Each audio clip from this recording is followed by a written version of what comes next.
Breaking news చూస్తున్నాం. AP assembly deputy speaker Raghuramakrishnaraju custodial torture కేసులో ఆరోపణలు ఎదుర్కొంటున్న కామెపల్లి తులసిబాబుకు ఏపీ హైకోర్టులో తీవ్ర నిరాశ ఎదురైంది.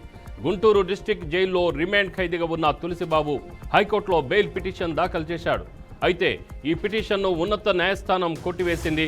ఇటీవల ఈ పిటిషన్పై వాదనలు ముగియగా తీర్పును నేటికి రిజర్వ్ చేశారు. తాజాగా తులసిబాబు బెయిల్ పిటిషన్ను కొట్టివేస్తున్నట్లుగా హైకోర్టు తీర్పును వెలువరించింది. ఈ కేసులో ముఖ్య నిందితులు ఇంకా అరెస్ట్ కావాల్సి ఉందని, ఈ దశలో బెయిల్ ఇవ్వలేమని న్యాయమూర్తి స్పష్టం చేశారు. రఘురామ కస్టోడియల్ టార్చర్ కేసులో నిందితుడిగా ఉన్న సిఐడి రిటైర్డ్ అదనపు డీఎస్పీ విజయపాల్కు ఇటీవల గుంటూరు కోర్టు బెయిల్ మంజూరు చేసిన సంగతి తెలిసిందే.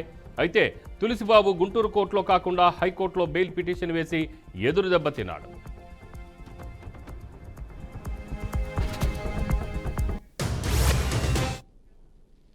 దీనిపై మరింత సమాచారం మా ఒంగోలు ప్రతినిధి కుమార్ అందిస్తారు. కుమార్. రామారావు, త్రిపుల్ కస్టోడియల్ కేసులో ముద్దాయిగా ఉన్నటువంటి గుంటూరు జైల్లో ముద్దాయిగా ఉన్నటువంటి తులసిబాబుకి గట్టి ఎదురు దెబ్బే తగిలిందని చెప్పుకోవచ్చు.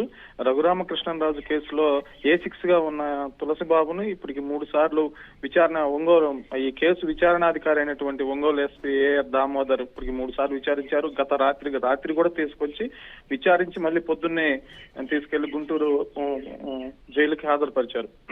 ఈ క్రమంలో